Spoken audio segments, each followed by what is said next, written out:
Fahrenheit 451, 1984, Brave New World, and We. These are four absolute classics of the dystopian genre. But which one is the best? Hello BookTube, I'm Jonathan, and today I want to quickly introduce you to these four books, and then let you know which is my favorites, specifically when it comes to the plot, the themes, the world building, the characters, and the prose. So here are four quick premises for each of these classic dystopian books. Fahrenheit 451 by Ray Bradbury, published in 1953. Guy Montag is a fireman, and a fireman's job is to destroy the most illegal of commodities, books. 1984 by George Orwell, published in 1949. Winston Smith works for the Ministry of Truth and secretly dreams of rebellion, a dream that leads him to the shadowy resistance group, the Brotherhood. Brave New World by Aldous Huxley, published in 1932. In a futuristic world state, citizens are engineered into a social hierarchy and constantly supplied with mass media and a happiness drug called Soma. And finally, We by Yevgeny Zamyatin, written in 1920 and first published in English in 1924. In a glass-enclosed city of absolute straight lines, citizens of one state live out lives devoid of passion and creativity, until D503 discovers that he has a soul. So let's kick off this dystopian classic breakdown with plot. Of these books, We is arguably the least plot-focused. It has this kind of dreamlike, stream of consciousness flow to the story, and for me, trying to describe the story is a little bit like trying to grab smoke. I can see it, I think I can understand it, but when I reach for it, when I try to make it tangible, it just seems a little bit out of reach. Brave New World explores some very interesting story ideas, but for me, the plot was just a little bit uneven. At times, it followed narrative threads that I was enjoying a little bit less than some others. The focus wasn't always on the things that personally I found the most interesting. Before Fahrenheit 451, Ray Bradbury wrote two short stories, Bright Phoenix and The Pedestrian. He then combined elements of these two stories into a novella, The Fireman. He then expanded The Fireman into the novel we now know as Fahrenheit 451. And so I think he's took some of the best ideas from these stories and combined them. However, it does feel at times a little bit like a fix-up novel. You can kind of feel the lineage of their writing of the story coming through in the novel, because in this book we get some fantastic scenes, but there are some other scenes that feel a little bit drawn out and a little bit filled in. So for me, it was 1984 that had the most engaging narrative. I think it's the story that has the highest tension as well as the highest stakes. This book definitely landed with me because the emotional impact of this story, and in particular the ending, was like taking a meteor to the soul. So let's move on from the plot onto the themes. So 1984 is a very thematically rich book. It tackles a lot of ideas including surveillance, nationalism, and propaganda.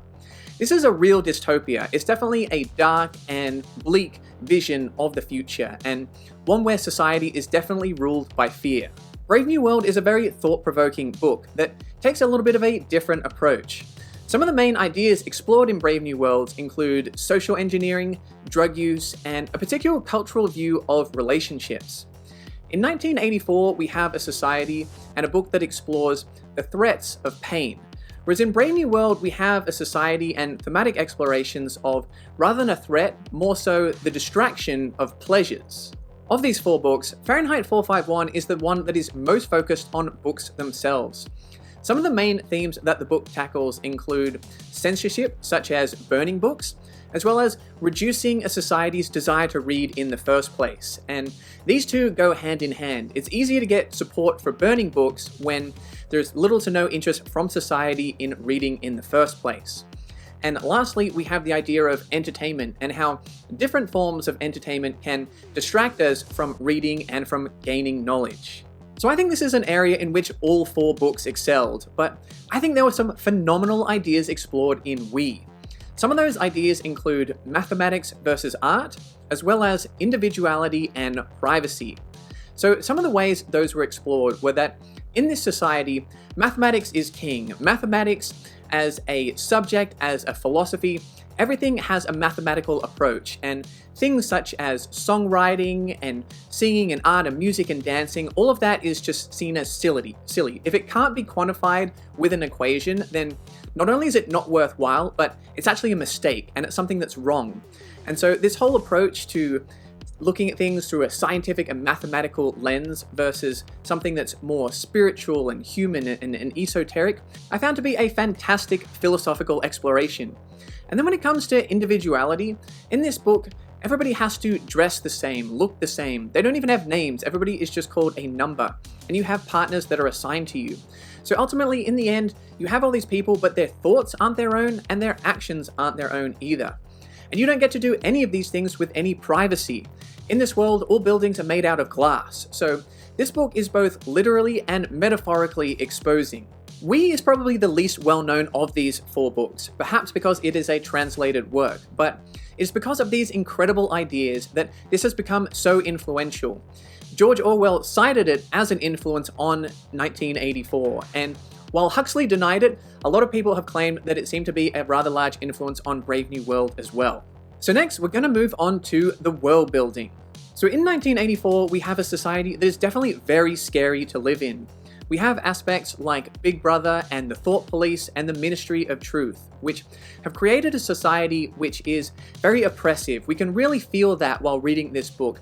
It's a very atmospheric book because of these scary elements to the society. And we have people living in that society where they are scared to act differently, or say differently, or even think differently, because even just thinking outside what the party wants you to can have very dire consequences. In Fahrenheit 451, we have an interesting combination of elements from some of these different worlds. So we have the firemen, which are responsible for burning books, as well as the houses of people that are in possession of these books. So this is also a very kind of scary way to hold the boot down on the throat of people in society. But then we also have some of the elements that are less direct and more indirect, more of a distraction, such as different forms of entertainment, including the parlor walls, which are televisions lining the walls of people's homes, which distract them, keep them entertained, keep them illiterate, and prevent them from wanting to even read books in the first place. The world building is another place where we can see how influential the book We was.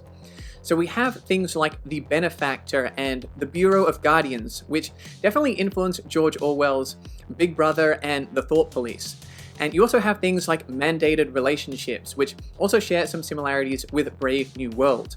So I do give it some credit for being the original. However, in this book, we spend a lot more time in the mind of the character of D503 than we do actually living out in the world of One State. So even though there were some really interesting ideas, the world to me didn't feel quite as oppressive. There wasn't that sense of threat. It wasn't quite as visceral as it was in reading some of the other books on this list. And so for me, even though I know it might have borrowed some elements, I really enjoyed the world building in Brave New World because it has this really interesting take on the genre where perhaps it's not even necessarily dystopian at all, but rather more of a negative take on a utopia. So rather than ruling by fear and oppression, we have people that are distracted, they're placated by things to do with the social hierarchy and being provided with this mass media and happiness-inducing drugs like Soma. These people that are not rebelling don't feel like they have a reason to rebel against the government because of this pain-free, pleasurable lifestyle. I thought was a really interesting take on the genre. So next up, we have our characters. In Brave New World, I think Huxley does a good job of creating a variety of characters with different personalities and different points of view. However, as individual people, I don't think I found them as interesting as the ideas and the world around them. Similarly, in Fahrenheit 451, I thought there were some great character moments, but I didn't find the characters to be super memorable by themselves. I found them more interesting as vehicles for moving along the ideas that the book was exploring itself. We is a little different in this regard because the character of D503 is probably the character that we get to know the best. It's definitely the character that we spend the most time with in any of these books. We really get a good look inside this character's head. And this character gets to a state of confusion and feeling intellectually and emotionally torn, which I found to be rather interesting. However, once the D503 reaches this state, he kind of gets stuck there. He spends a long time in this state for a prolonged period in the book, and for that reason I was left wanting just a little bit more character development from D503. So when it comes to the characters, I'm going to go with 1984. These characters weren't necessarily the most likable, but they were the ones that I was the most invested in. when you have characters like Julia and Winston, the decisions they made, the actions they took, they were definitely the ones that I was most intrigued by, the ones that I was most surprised by, and the ones that I was most impacted by. And finally, we have the prose. So when it comes to the prose, I felt like Brave New World and 1984 were a little bit more to the point, whereas Fahrenheit 451 and We were a little bit more poetic. We definitely has a unique style, and I read the translation, so it'd definitely be interesting to get the perspective of someone that has read the original Russian. So overall, which way am I leaning? I'm going to go with Fahrenheit 451. Purely because I think the visual descriptions are stunning, and Bradbury has a great way of delivering an emotional turn of phrase. He's definitely an absolute master with the pen. So, to wrap up the prose segment, I just wanted to leave you with one quick quote from each of these 4 books. "You're in a bad way. Apparently, you've developed a soul. Who controls the past controls the future. Who controls the present controls the past. But I don't want comfort. I want God. I want poetry. I want real danger. I want freedom. I want goodness. I want sin. A book is a loaded gun in the house next door. Who knows who might be the target of the well-read man?" So all 4 of these books are absolute classics and well worth your time. But which is my favorite? Well, there's a number of different ways that you could answer this question, whether it comes to literary influence or historical significance, but I'm just going to look at it from the angle of my own personal enjoyment. And I think the book that had the biggest impact on me had to be 1984. I think the story in this, the characters in this, the ideas, the world, it just nails every single element of this, and the ending was absolutely devastating. I read this book quite a while ago now, and I still remember the emotions, the absolute turmoil that I was going through when I finished that final page. So I hope you read them all, but definitely check out 1984, and I hope it lands as hard for you as it did with me.